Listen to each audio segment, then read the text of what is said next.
We don't care what's true. We just want controversy, you know. So anyway. But if you look at all the literature, a meat-based diet is not very helpful when compared to a plant-based diet. Plant-based diet is another way of saying vegetarian, but it doesn't push people's buttons quite the same way. Cholesterol is only found in animal products, which also tend to be high in both total fat and saturated fat, which your body converts to cholesterol. Whereas there's no cholesterol in plant foods, none at all. And with few exceptions, tend to be low in both total fat and saturated fat. Meat is high in iron, which oxidizes cholesterol to a form that makes it more dangerous. It's more likely to be taken into your arterial wall. That's very low in a plant-based diet. In fact, one of the reasons why premenopausal women may have less heart disease than men is because when they menstruate every month, they lose the iron in the blood. And so the iron, you shouldn't even be taking iron in vitamins unless you have a real iron deficiency anemia. Whereas instead of being low in oxidants, a plant-based diet is high in the antioxidants, beta-carotene, vitamin A, vitamin C, vitamin E, that help to prevent that.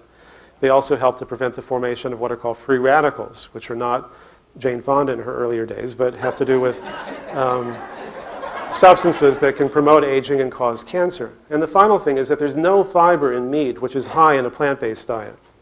If you look at other parts of the world, you find in China, for example, can you see these slides? Is the light too bright? Or is that better? Yeah. That in China, they have a fraction of the... I'll just leave it like that. It's fine. In China, they have a fraction of the heart disease that you find in this country. It's not even close. I don't have a pointer here. I'll just use the old-fashioned pointer, this one. You can see here, and yet when those same Chinese moved from China to the U.S., oh, thank you so much. I feel like a professor. Or a drill team leader, I'm not sure which. When the Chinese move from China to the U.S., they go from this to this. They go from one of the lowest to one of the highest rates of heart disease in the world. And so it's not a genetic difference, it's a lifestyle difference. What's discouraging is that in many countries, like Japan, where I was lecturing about 2 years ago, in Japan, the average cholesterol in boys aged 10 to 12 in Japan is now not only as high, it's 75% higher than American boys aged 10 to 12. What that means is in one generation, they're going to go from this to this. And it's so preventable. It's so much easier to prevent disease than to try to reverse it.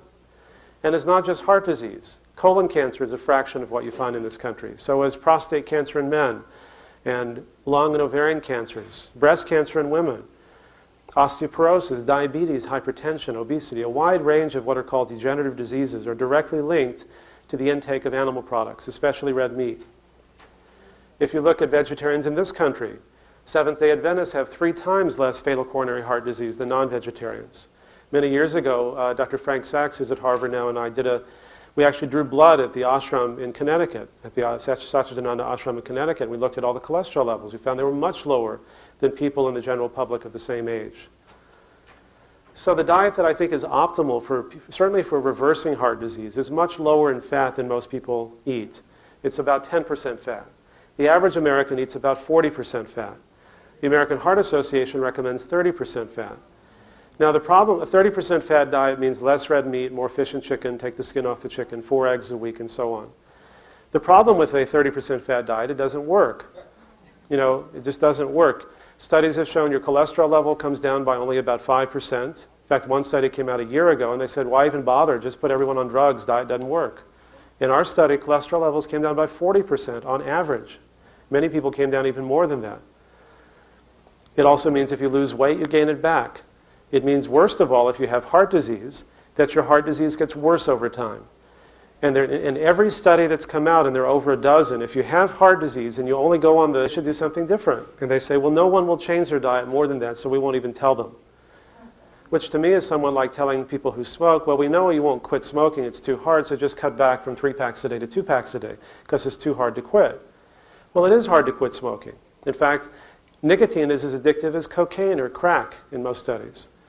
But we don't tell people that. We say, yes, it's hard, and a lot of the damage to your heart and lungs is reversible, but only if you quit. Cutting back won't do it. And what I believe is giving people the facts that they can use to make informed choices. And Swamiji and I were talking about this earlier today. He said, you don't have to try to change anybody. Just give them the information, and then they can do with it whatever they want. We'll talk more about that in a minute. We even know why that is. The Nobel Prize in Medicine a few years ago went to the doctors who discovered what's called the cholesterol receptor. The cholesterol receptor binds and removes cholesterol from your blood. The more receptors you have, the more efficiently your body can do that. Some people are genetically lucky. They have a lot of receptors. They can eat almost anything. They're never going to get heart disease. And everybody knows somebody who's 90 years old and they eat, all this fatty food, and you kind of look at them and you go, my God, maybe diet really doesn't have much to do with heart disease because look what they're eating. But they're the 90-year-olds. Everyone else died before they got to be that age. They weren't so efficient. That's who you're left with, are the super efficient people. On the other end of the spectrum are people who have heart disease, and in general they're not as efficient. That's why they have heart disease. They're eating more fat and cholesterol than their body can get rid of. So just cutting from 40 to 30% fat is still too rich for them, and they still get worse. The good news is that even if you're not very efficient at getting rid of fat and cholesterol, if you get the intake down this low, then you're not eating more fat and cholesterol than your body can get rid of. So instead of just trying to get rid of the last meal that you ate, which may indeed be the last meal that you ate, your body can go to work getting rid of what's been building up in your arteries all these years.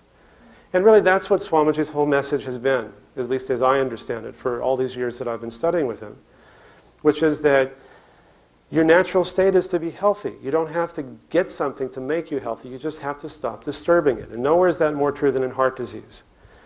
Because in heart disease, it's not that you're lacking some nutrient or some special thing. It's you just have to find out what you're doing that's disturbing your health and stop doing it. Your body knows how to heal itself. You just have to give it a chance to.